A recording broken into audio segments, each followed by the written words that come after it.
I will not be silenced, and I will not let you distort my words. I can't believe I have to say this, but Palestinian people are not disposable.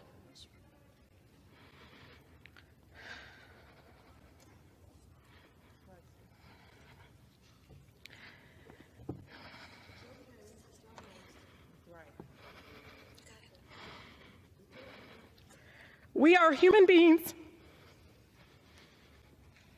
just like anyone else. The cries of the Palestinian and Israeli children sound no different to me.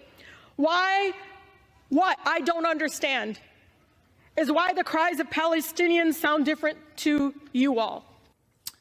Last night, 22 House Democrats joined with the Republican majority to censure the only Palestinian American in Congress, Democratic Congresswoman Rashida Tlaib. The resolution accused the congressman of, quote, promoting false narratives regarding the October 7th, 2023 Hamas attack on Israel and for calling for the destruction of the state of Israel. The congresswoman denies these accusations. The resolution also objects to a passage in a video she released earlier this month that calls on President Joe Biden to support a ceasefire in Gaza, specifically a segment of that video that depicted protesters in Tlaib's home state of Michigan chanting the phrase you see there, from the river to the sea. Now, the resolution called that chant, which is commonly used by some pro-Palestinian activists, quote, a genocidal call to violence to destroy the state of Israel and its people and to replace it with a Palestinian state extending from the Jordan River to the Mediterranean Sea. In a statement, Congresswoman Tlaib rejected that characterization, instead calling it, quote, an aspirational call for freedom, human rights, and peaceful coexistence, not death, destruction, or hate.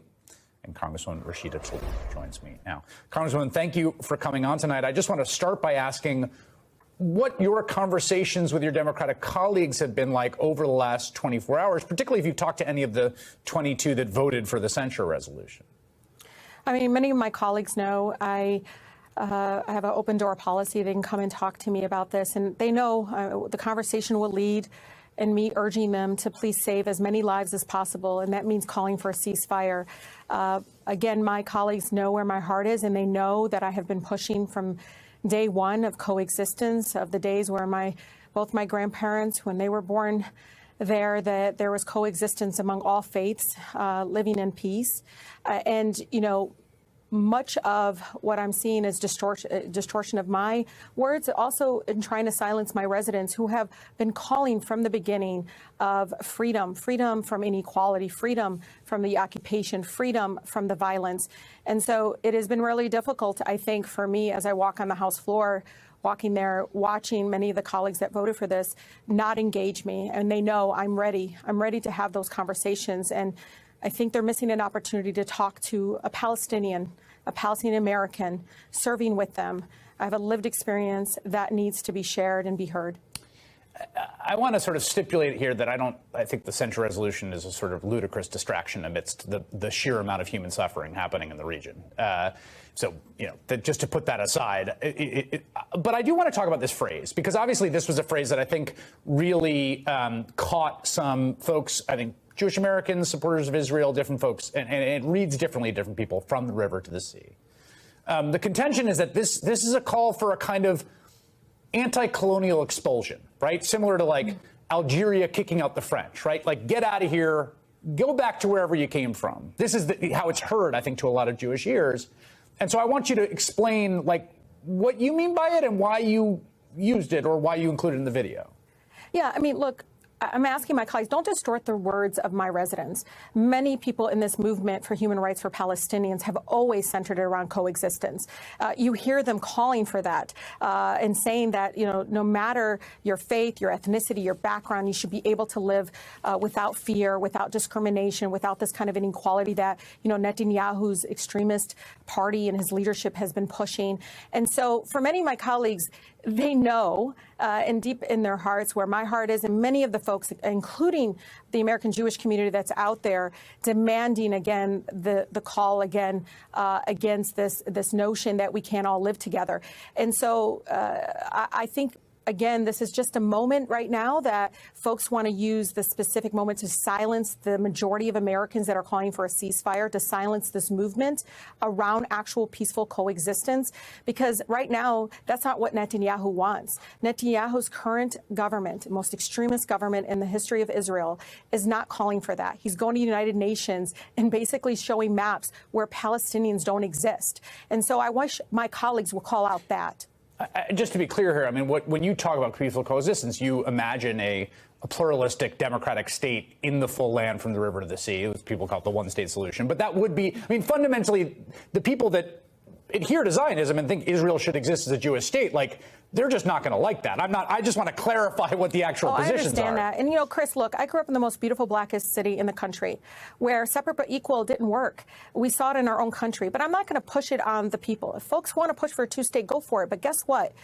Guess what? Netanyahu's current government is not supporting that. He's literally said it to us over and over again. He doesn't want to coexist with Palestinians. And we're saying, no, we're going to have a peaceful coexistence and pushing against those that want to target people solely based on the fact they're Palestinian or of a different faith. And again, that's what my city that I grew up in taught me, is to push against that kind of racism, that kind of discrimination, and that kind of, again, call for elimination. If I'll use the words he said, cleanse Gaza. You know, this is what I have to continue to speak truth to power on. And I'm not going to allow folks to distort or try to silence or, again, try to make out that my residents are calling for something, anything but the end to the violence. You have worked assiduously on behalf of, obviously, you represent a community that has a lot of folks that are from the Middle East, and particularly Palestinian. You've worked assiduously on behalf of, I believe, 2 residents who were American residents who were trapped in Gaza. I read an account today that talked about how much your efforts were instrumental in bringing them home out of Gaza. Can you tell me a little bit about what that experience was like trying to get 2 Americans to safety here back in the U.S.? I mean, Zechariah and Layla are finally back home safely in Michigan, but it was an awful, horrific experience. They're Americans. And what I saw from the State Department and Secretary Blinken's leadership is every single day that myself and many of my colleagues were asking, what is the plan to get Americans out of Gaza? There was no plan for days. And to me, that put the lives of Americans at risk. And what I heard from Zechariah, who was sheltering after his family's home was bombed, was sheltered in a hospital with his wife, is that he said it smelled like death, that every single day he was worried that his life was going to be taken. He would leave me voice text, Chris, just begging, urging, please tell them to get us out of here. Please tell them to stop. Everything he saw was women and children coming into that hospital. They didn't have food. They didn't have electricity. He just had run out of his medication literally a few days before he was evacuated. And, you know, he just was in despair. I cannot express to you enough how hard it is as a member of Congress asking, again, our government to please help save the lives of Americans, get them out.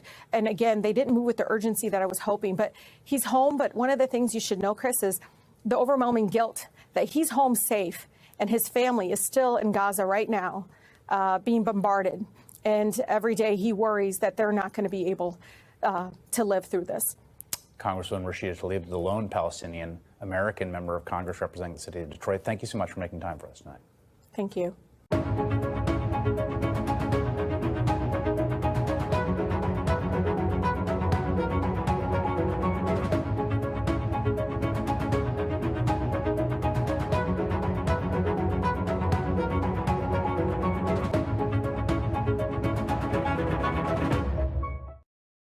What you've just seen came out not too long ago on November 8th, 2023.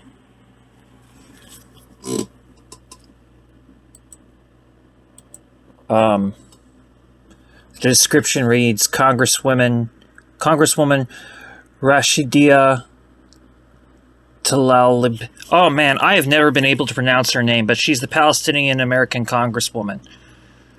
Okay? I've probably had quite a bit of critical support for her, I guess.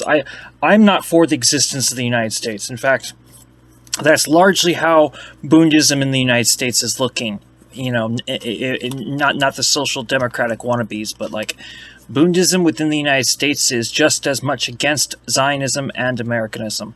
A lot of that has to do with if you understand the real description of a Noahide, according to Judaism, most Native Americans and First Nations peoples would fit the category. But that's not the only reason why. I mean, decolonization is a must. Not just the decolonization of Israel to bring back Palestine, or the decolonization of the United States to bring back the tribes, but also the many different layers of colonialism. Ultimately, the United States of America, the State of Israel, Australia, New Zealand, and Canada don't have a right to exist, and neither does the United Kingdom. Free Ireland, long live the Irish Republican Army. You know, the Welsh and the Scottish should wake up and demand independence from the English, and really only the English poor people should restructure England or remove it, because, like, who cares about England as a nation state, honestly? That's nothing against an English people, but, like, the truth is it's time for reparations on all these ends. And you know something? Most Native Americans do not want to expel people. It's just a fact. They just want their sovereignty back, and I agree with them. Now, that's another word that is in dispute typically amongst certain Bundists. For instance, when Dr. Weisfeld speaks of sovereignty, he typically refers to the state. I do not agree with his usage of the term sovereignty, and he definitely does not agree with mine. Of course, we both would have the same outlook about the problem with the state. I'd say that. Me and him are not in dispute with each other about the problem of the state. I think the question would be what is sovereignty, and I would definitely disagree with his take. And he would definitely disagree with mine. There's a lot of nuance that can exist in this. I'm very critical of feminism, given its colonial origins, and I do not apologize for saying that. But at the same time, several Bundists will undoubtedly be feminists, and that's just a given.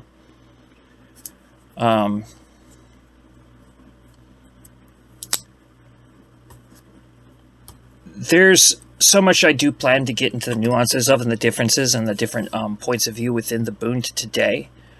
But one thing that is definitely the case, Americanism and Zionism are both seen as in opposition to the freedom of Jewish people to live Jewishly. So there were some inappropriate comments that had to be removed from a previous video, but it's baffling that people don't realize that Dr. Weisfeld, the guy that you saw in both, in the last 4 videos, Education Palestine Part 1 of 1, Education Palestine Part 1 of 2, Education Palestine Part 2 of 2, and then you have Not in Our Name Part 1 of 2 and Not in Our Name Part 2 of 2. All of those videos, they featured Dr. Weisfeld, who is recognized as Palestinian according to several people, Palestinians within Nablus. And I should point something else out here. Palestinians are indigenous to that area, not the Israelis. The Palestinians, their lineage actually is that they are, most of them basically are Israelites that converted to Judaism, basically Israelites that converted not, to Judaism because they had to have Judaism, but they converted to Christianity and later many of them to Islam. And then there's also the different people that, came over throughout the period. So, for instance, if you were to pick apart Palestinian DNA, you would find Roman descent, but you would also find descent from the House of Judah. Like, for real. In fact, Ashkenazi DNA and Palestinian DNA bore almost no differences when you look at it. In fact, it would be Sephardi DNA that would be more alien to Palestinian DNA. Not as much with Mizrahim, or Mizrahim would definitely have a distinct DNA to Palestinians, but they would have more in common with Palestinians than Sephardim. That gets into a whole nother thing. But from the river to the sea, I've been saying that forever. This criminalizing of Palestinian liberation in the discourse is a criminalization of Jewish people finally being able to speak for ourselves, which just isn't allowed. The most you get is like Jewish Learning Institute, which you can tell is cryptically telling you to be a Zionist because Chabad Lubavitch invested too much in the state of Israel, and they're not the leaders of our generation. They definitely don't have the Masorah. If you believe that there is a Masorah that guides the Jewish people, only Neturei Karta could qualify for that.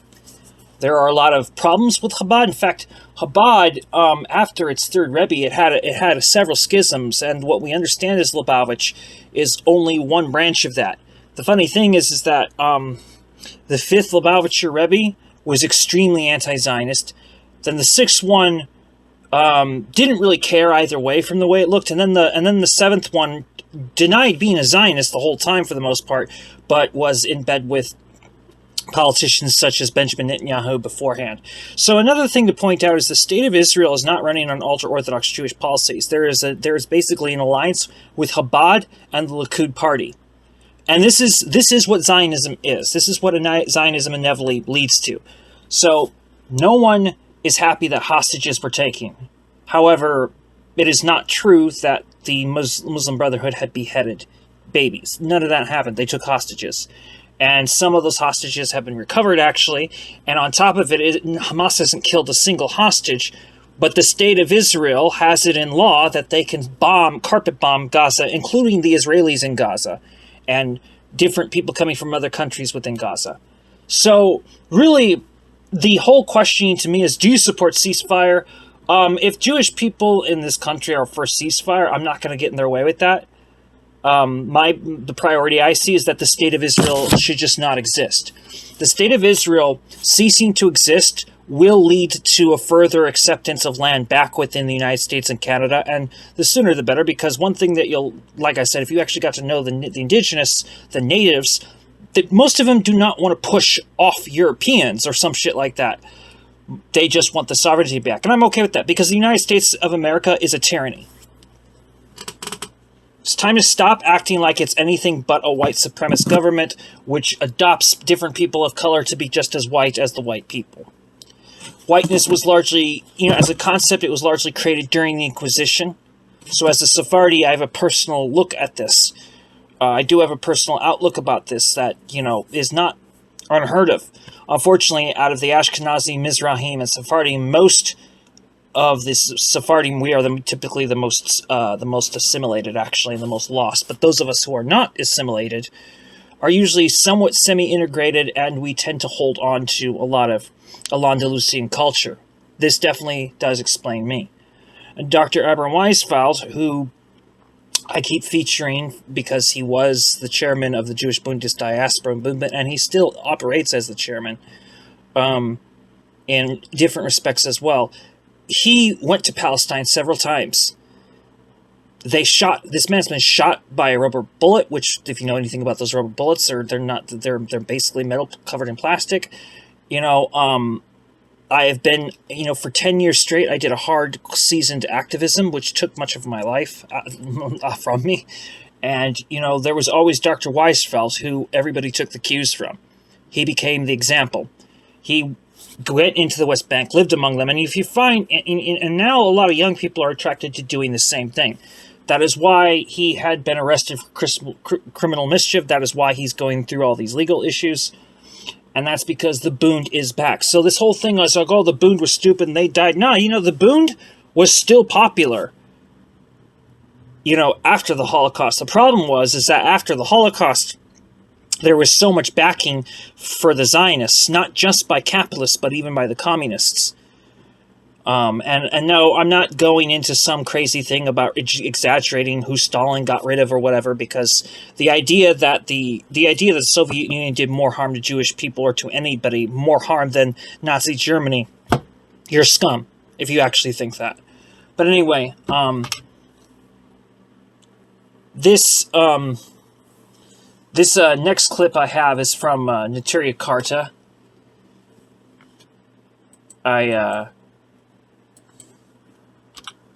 I feel like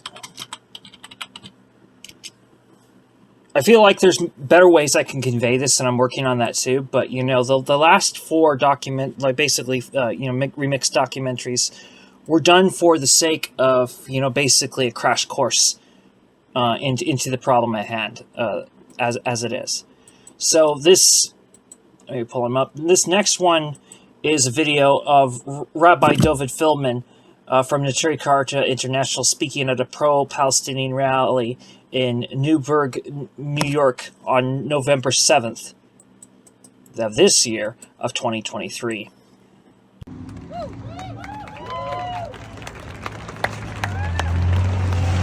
Free, free Palestine! Free, free Palestine! Free, free Palestine! Free, free Palestine! Thank you, Brother Ali. I thank the organizers.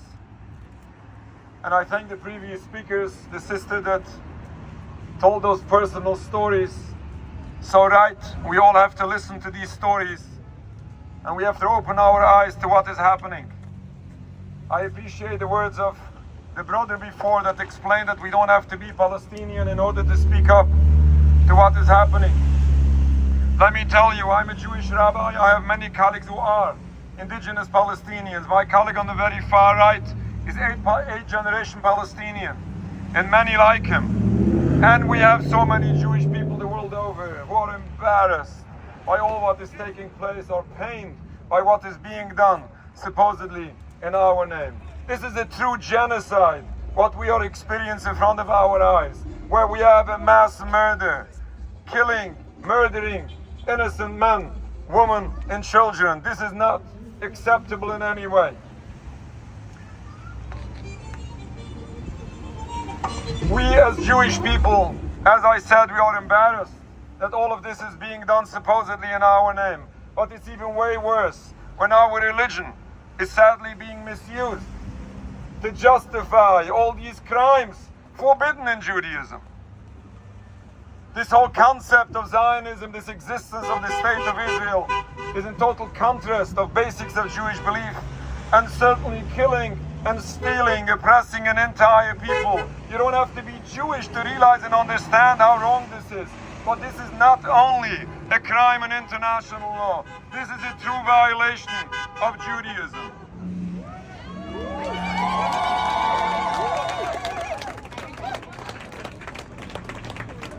We have to stop all of this. Certainly we need a ceasefire. Certainly what is happening today for the past weeks has to stop. Unfortunately, we are witnessing a cycle of bloodshed, not only now, but this is a cycle of bloodshed affecting everyone involved, already going on for over 75 years. The Secretary General of the United Nations just said the other day, what happened on October 7th, which was a tragedy, didn't happen out of a vacuum. This was a result, a sad result, a tragic result of ongoing occupation of over 75 years. No one condones violence, but unfortunately, what is going on is unfortunately causing what we are experiencing for the past so long, close to a century. In order to see a better future, if we are really concerned about the safety and security of all, yes, we need a ceasefire, but ceasefire is way not enough. A two-state solution is not the solution. That's right. That's right. We have to stop the entire occupation. Otherwise, God forbid, nobody chooses it and nobody appreciates it. Nobody is excited about what is happening. But unfortunately, we are witnessing a cycle of violence on all sides, and this should stop. God willing, we hope that this occupation stops in its entirety. We hope and we pray that this stops peaceful, with no more suffering of anyone. And at that time, we can hope to see once again that beautiful peace that did exist in Palestine before the 1920s, before the invention of Zionism. Once we can hope that this past history, thank you, this past history can be an example, can show us how the future is supposed to look like, how it should look like, and how, God willing, inshallah, it will look like. Thank you very much. Thank you.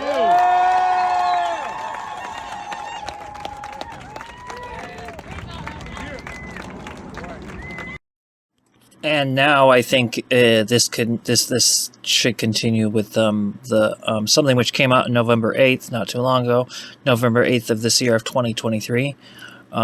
This clip was published on the Electronic Intifada channel. which I think is worth to give a little bit of context on the kind of propaganda or PR struggle that is going on. The former Prime Minister of Israel, Naftali Bennett, who I'm sure, well, you all know who he is, and probably most of your listeners do as well, a particularly thuggish, fascist political leader in Israel. Before he headed to New York and Washington 2 days ago, he tweeted in Hebrew on his Twitter or X account. This is, from the auto translate, so maybe take the exact wording with a pinch of salt. But he says, "Tonight I'm going on a political information tour in New York and Washington. Our international situation is not good. My goal is to help the Israeli government strengthen our position in public opinion, in Congress and in the administration, in order to give the IDF commanders full freedom of action to wipe out Hamas. World public opinion is not in our favor. For example, there are 15 times, ! The number of views of pro-Palestinian / Hamas content compared to pro-Israeli content on TikTok. I will work with all my might to change this and give the Israeli government a boost." And so I think in a way that is encouraging, and it shows that the fact that I think this week, and we can discuss the Hamas's ISIS framing specifically. I think that worked, or is working, or did work on kind of people that were already convinced. I think initially, when there was the initial blitz of really egregious atrocity propaganda in the first few days post October the 7th, I think it probably worked on a broader group of people then. But I think what we had, writing that article already feels like a lifetime ago. It was two, maybe 3 weeks ago, and things have moved so far from then that actually, I've not been keeping tabs on it kind of that systematically, but I think that the Hamas's ISIS justification has kind of almost dropped off a little bit, and I think they're trying different things. Because the savagery of the last few weeks, I think in some ways they've almost stopped trying to justify in a certain way. It's like they're just doing it. Obviously they're concerned, hence why Naftali Bennett is going to the US specifically for those reasons. But I don't think that the Hamas's ISIS framing is really working anymore beyond the people that would be inclined to believe it anyway. I do. Having said that, there is I constantly try to remind myself that, largely the people that I interact with and follow, we are in a bubble to some extent, and I consciously try and step outside of that bubble. And there is a significant portion of, Islamophobic opinion that can be tapped into to aid that. But in these opening remarks, Ali mentioned that 80% of the US public want to ceasefire. 80% of Republicans. 66%. Sorry, 66. Public, yeah, sorry. 80% of Democrats and 57% of Republicans, which shocked me, frankly. Yeah, so a clear majority of Republicans even wanted a ceasefire, and this was, before we'd even seen the worst of it. Yeah. So the same is true in the UK. The most recent public opinion poll by YouGov that I've seen, I think, was from the 20th of October. So just absolutely unspeakable acts have been committed since then. And then it was, I think, 76% of those polled, the UK public, wanted a ceasefire. Obviously, wanting a ceasefire, a manifold of opinions can be contained within that. But I think the initial outrage that was generated, very, very, very deliberately with the atrocity propaganda regarding the supposed beheaded babies, etc. I think that did give.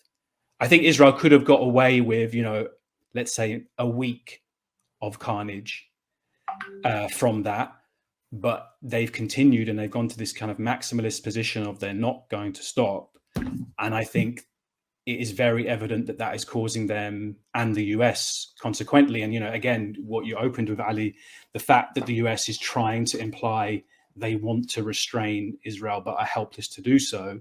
And, obviously it's transparently absurd, but it's also them wanting to limit or attempt to mitigate the global, I think PR, using the word PR kind of cheapens the severity of what we're talking about to an extent, but it's a PR disaster, and it's not going to be forgotten. And I think it's one of the ways in which I don't think it's any exaggeration to say that October the 7th and what's happened over the last almost a month tomorrow is really a complete historic watershed, not just for Palestine but for the world. And it's something, what happened on October 7th is, from the perspective of the collective West, it's something that was not supposed to happen. And moving along, I think that will bring this into an even fuller context will be this next clip, which was published on the Democracy Now! Channel, published on November 7th, 2023. This news is funded by viewers like you. Please support our work at democracynow.org/give. This is Democracy Now!, democracynow.org, The War and Peace Report. I'm Amy Goodman with Juan Gonzalez. No ceasefire, no votes. And in November, we remember. Those were two chants we heard Saturday in Washington at the largest rally in U.S. history for Palestinian rights. Protesters denounced President Biden for refusing to support a ceasefire in Gaza while sending more arms to Israel as it continues its month-long bombardment that's killed over 10,000 Palestinians, including 4,000 children. Polls show Biden's support among Arab Americans is plummeting. This is Nihad Awad, the head of CARE, that's the Council on American Islamic Relations, speaking at Saturday's rally. No ceasefire, no votes. No ceasefire, no votes. No votes in Michigan. No votes in Arizona. No votes in Georgia. No votes in Nevada. No votes in Wisconsin. No votes in Pennsylvania. No votes in Ohio. No votes for you anywhere. If you do not call for a ceasefire now, we will make our voices heard more and more. In November, we remember. In November, we remember. Nihad Awad, head of CARE, said he was speaking in his own capacity. We are joined now by Jim Zogby, president of the Arab American Institute, joining us from Washington, D.C. It's great to have you with us. If you can talk about these figures that I'm sure the White House is looking at carefully. In 2020, President Biden had something like 59% support of the Arab American community. Right now, it's at something like 17%.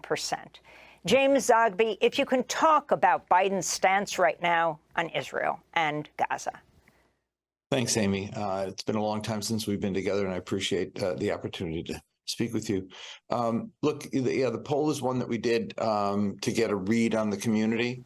I have never seen, in the 27 years we've been polling, my brother and I have been polling Arab Americans, we never saw a movement this dramatic over this short a period of time. The last time we polled Arab Americans was just a few months ago, and the drop since then has been even more precipitous than the drop since 2020. This issue resonates. It's big. It's important. It also is part of a general national trend. Arab Americans are not immune from what the rest of the culture is feeling, and that is that President Biden just is not in control of his own presidency and how he is being portrayed to the American people and to the world. They didn't elect a Reaganite foreign policy advocate, a neocon who was fighting for freedom there to have freedom here, that kind of rhetoric that comes from the White House.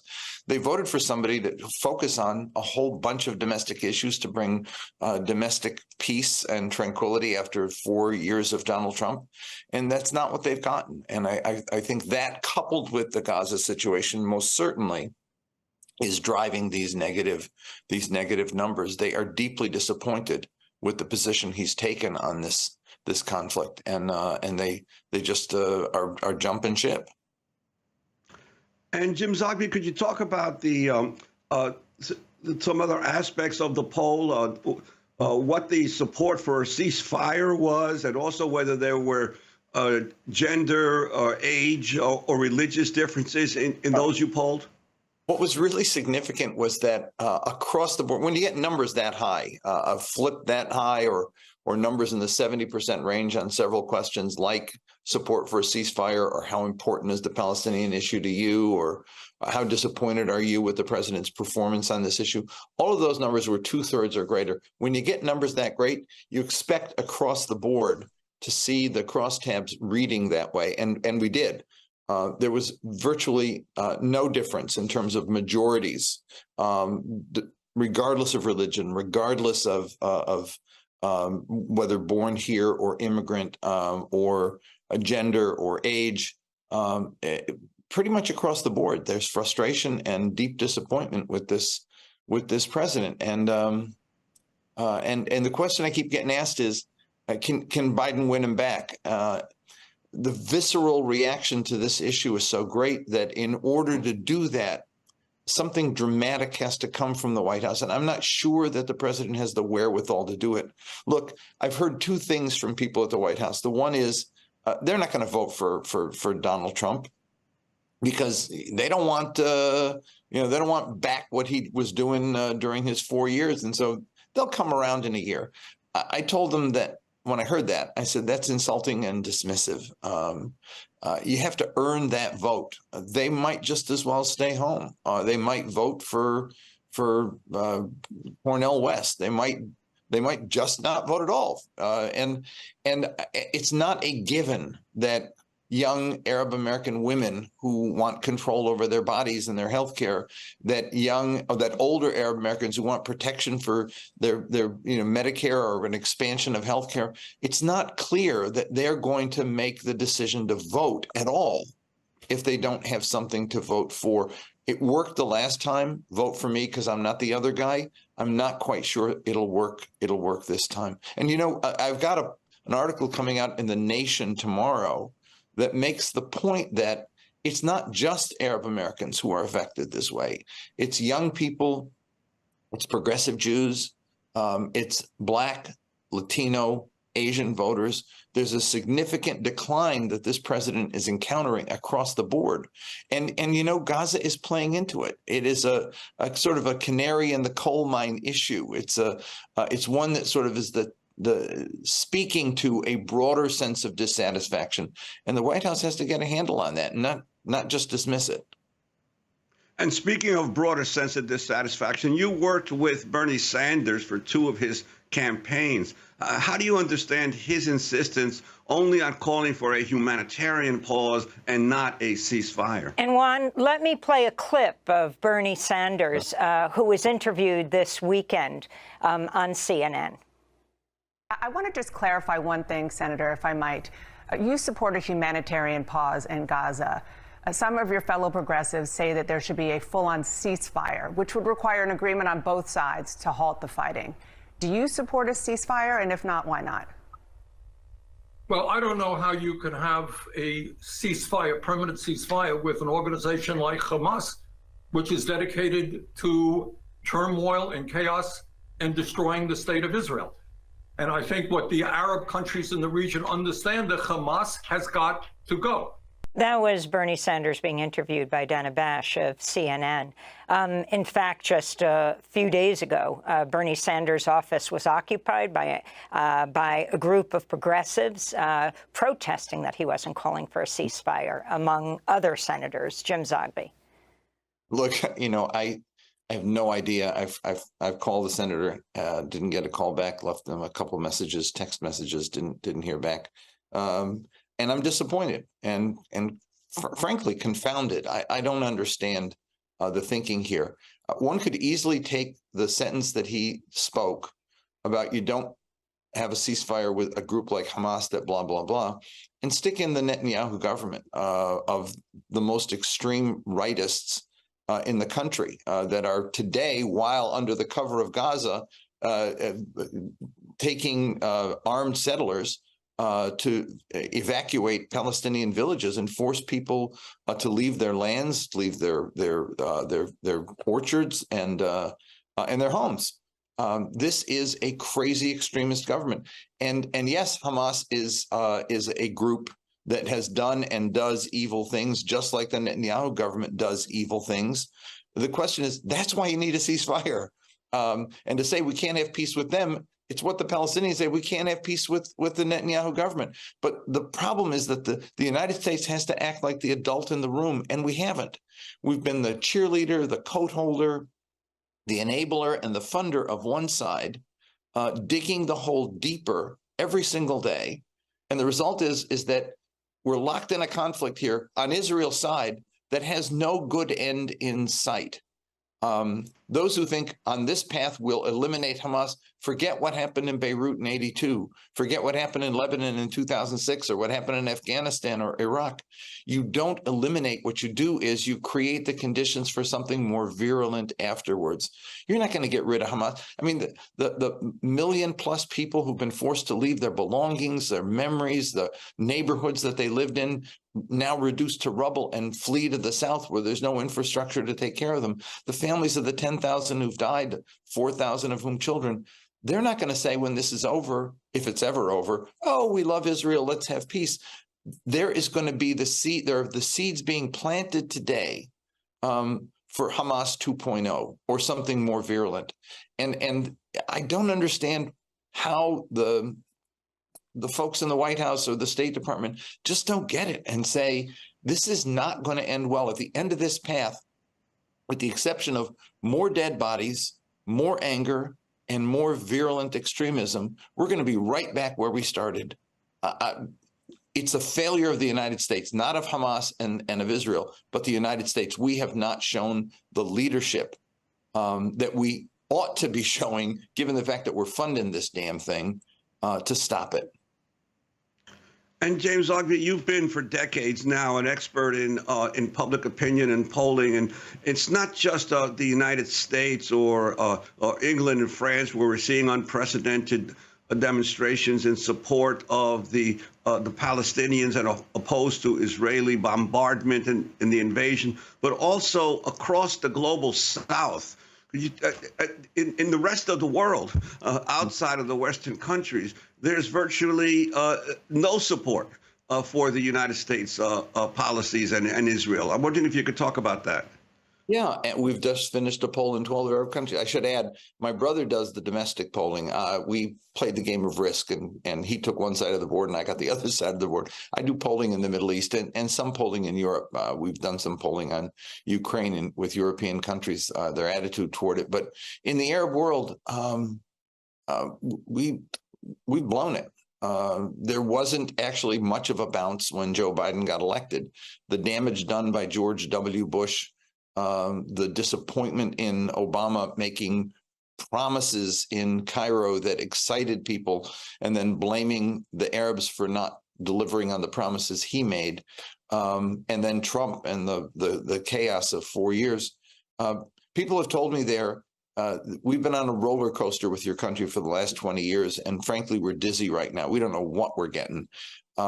They too hoped for calm when Joe Biden got elected. And instead of calm, they have two big wars, and they're being forced to choose. And frankly, they can't, because they have decided, as European countries are deciding, that they have to make their own decisions, and they have to do what's in their interest. And their people are watching what is happening in Gaza and saying, hell no, we're not going to do this anymore. Even countries that have made peace with Israel, their public opinion has turned decidedly against Israel. and decidedly against the prospect of living in harmony with that country. Damage has been done here. And I don't understand in all of my conversations with people at the White House and the State Department that they don't just get it. I don't know what they're taking in the morning that makes them think today is going to be a better day. Israel's going to kill more people, and Arabs are going to say, let's have peace with Israel. That it doesn't work that way. And I've been down this road now for the last 40, 50 years doing this work full time. And frankly, it gets worse, not better. And those who think you win a victory in a war where you kill lots of civilians, their heads aren't screwed on right. And frankly, we need new thinking on this. But the guys in the White House aren't capable, I think, of that kind of new thinking. And it's deeply disturbing because the hole we're digging is one it's going to take a generation to get out of. Jim Zogby, I wanted to ask you a few quick questions. I see you have a TV behind you, and I was looking to see if there was a crack in the screen because I was wondering of your comments on the coverage by the mainstream media, a word you almost never hear. And I'm not talking about Fox. I'm talking about MSNBC and CNN, places where you appear. Rarely do we hear the word occupation. And why that is so significant in understanding how to end this. We're not just talking about Gaza, we're talking about the West Bank. When you had the National Security Advisor, Jake Sullivan, saying right before October 7th, you know, it's peaceful there in the Middle East, we're moving on to other issues. Yet at that time, you had at least a Palestinian a day being killed in the West Bank by settlers or by the Israeli military. Now, I think since October 7th, the number is well over 150. The OPT, the Occupied Palestinian Territories, Gaza and the West Bank. Question how we should be talking about this issue, what you think would be the most honest, and do you think there's a difference between Biden and Trump, not on other domestic issues, but on Israel-Palestine? Joe Biden promised us a lot. He issued not just a platform plank that was one that they made some accommodations to us about, but they issued a separate policy statement for Arab Americans. And I remember when we wanted language that talked about the equality of human needs and rights, and they issued that statement that both Israelis and Palestinians are equally deserving of, and then there were a litany of words that followed it. 3.5 years later, we're still waiting for the delivery on the equal promise of. All the Palestinians have gotten has been a green light for Israel to run roughshod over the West Bank, take more land, build more settlements, demolish more homes, more restrictions on Palestinian rights. Jerusalem the same, and Gaza worse. It's been a huge disappointment, and frankly, I don't. I recall some interesting things in the platform debate that still troubled me, because I remember back in '88 when I was negotiating with Madeleine Albright on the Dukakis-Jackson platform issue, we wanted the word Palestinian in the platform. And she told me, she said, if the P word even appears in print, in the Democratic Party platform, all hell will break loose. I told her, I said, don't play Chicken Little with me. This guy's not going to fall. We can do it and get it and live with it. I mean, it's not rocket science to say there are Palestinians in this conflict. The party had never even mentioned the word up till then, and it didn't that year either. What troubled me in 2016 and 2020 was that we couldn't get the word occupation in the platform. They wouldn't use the word occupation, which was Trump language. Trump wouldn't use occupation either. In fact, they changed the Human Rights Report from reporting on the occupied territories to putting it all in one thing. That was the green, what do you call it? The U.S. Ambassador Friedman, Trump's ambassador, wanted it that way. There was no occupation. The Biden administration deals with it as if it were an occupation in language, but not in practice. Not in practice. We have not put conditions or terms on Israel to deal with Palestinians as an occupied people. And so we've kind of come a ways, but we haven't come anywhere at all. From not using the P word to not using the occupation word. Frankly, it's maybe a little bit of a semantic thing, but Palestinians are living under a brutal occupation. It's an apartheid occupation. And they are also being victims of a genocidal attack on Gaza right now that is killing the infrastructure, killing the people, forcibly evicting over 1 million people from their homes in the north to move south, where there is no capacity to care for them. They're living in tents without water, without power, without health care. The hospitals in the south are not capable of dealing with all the issues. And the Israelis are treating the people in the north as if, as the general says, they're all animals and deserve to die. If that's not genocide, I don't know what is. And yet this administration, if they can't use the word occupation, and for God's sake, they won't use the word apartheid, they can't use the word genocide. Something horrible is happening to these people. And this administration is turning a blind eye to it. And I'm sorry, but when they say we're deeply concerned, if that's the best they can do, when we're providing 14.3 billion additional this year on top of 4 billion, when we're providing diplomatic cover at the United Nations, that is not enough. And frankly, what is happening in Gaza is not only happening on our watch, but we're complicit and enabling it. Sounds harsh, but it's the reality, and they have to deal with it. And there are going to be electoral consequences. And I wish it weren't so.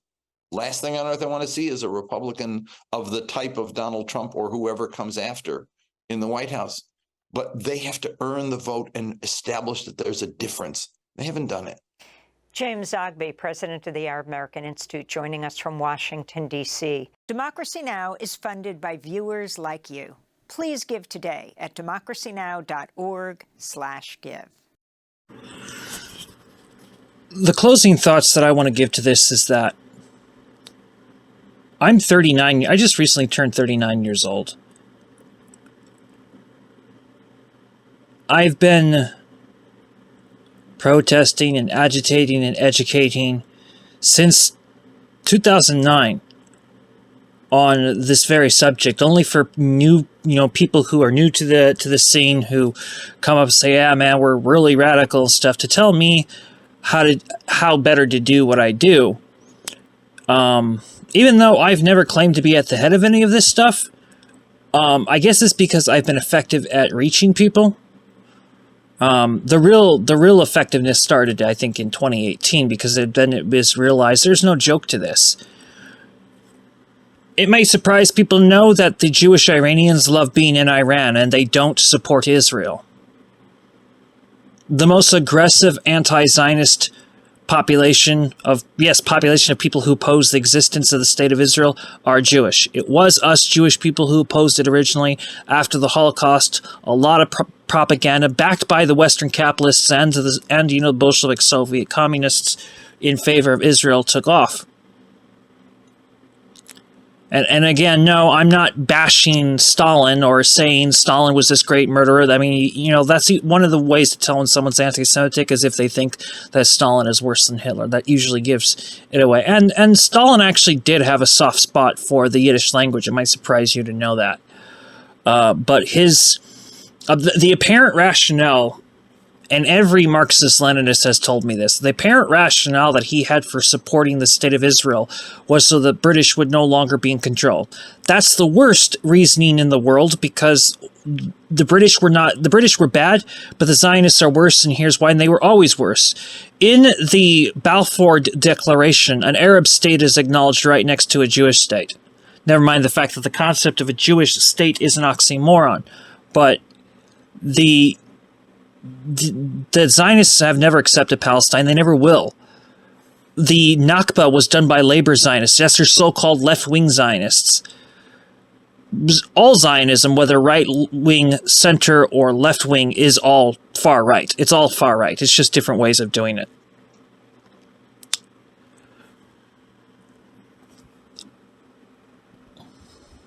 I've been to Iran 4 times, and it's hard to be around a lot of Americans, just Americans who think they know what they're talking about. Americans should lose the American culture. Whatever your culture was before becoming American, one should try to investigate that. Americans are the new Romans, and Romans are all about themselves. Oh, the poor soldiers that invaded these countries, and we feel so bad for them. But, there's no humanity even given to, the fact that Iran is a force of stability within the region. And even if you don't like a lot of what Iran is doing, Iran has been behind a lot of the real humanitarian projects over there. You think the United States has ever been behind any of that? No. Anyway, this came out November 8th. Recently, November 8th in 2023. This is Jason Under the Mouse Triple, giving an update on the current situation we find ourselves in this nightmare that is this century.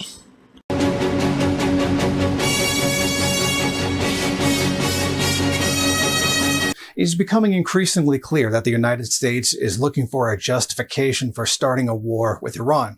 Already, they have created as much, alleging that United States troops have been injured or even killed by Iranian-backed forces in Syria and inside of Iraq. Unfortunately, the proof of any of these accusations has not yet really been forthcoming. At least 45 Americans are reporting minor injuries or potential traumatic brain injuries. U.S. defense officials claim that the injuries were caused by groups with links to Iran. In the past, 21 service members were allegedly sustained minor injuries from attacks on U.S. forces at Al-Tanf in southern Syria and on Al-Ast Air Base in western Iraq late last month. Even if we assume these accusations to be accurate, there is one important question that's being left out of this. Why is the United States in both of those countries? Why is the United States inside of Syria? The Syrian government at no point gave the United States any permission to place troops inside of their country. These U.S. troops, which definitely are inside of Syria right now, are illegally occupying the country. But this particular context is not being mentioned by, frankly, any of the U.S.-aligned media in the world. This very important piece of context is very deliberately being left out. Interestingly, the U.S. blames the recent attacks on Iranian-backed militia groups. While they have not said Iran is directing the attacks, U.S. officials say Iran is responsible for funding, arming, equipping, and training the groups. Representatives Ruben Gallo, the Democrat from Arizona, Morgan Luttrell, Republican from Texas, Bill Johnson, Republican from Ohio, wrote a letter to Defense Secretary Lloyd Austin asking how the Pentagon is protecting the troops.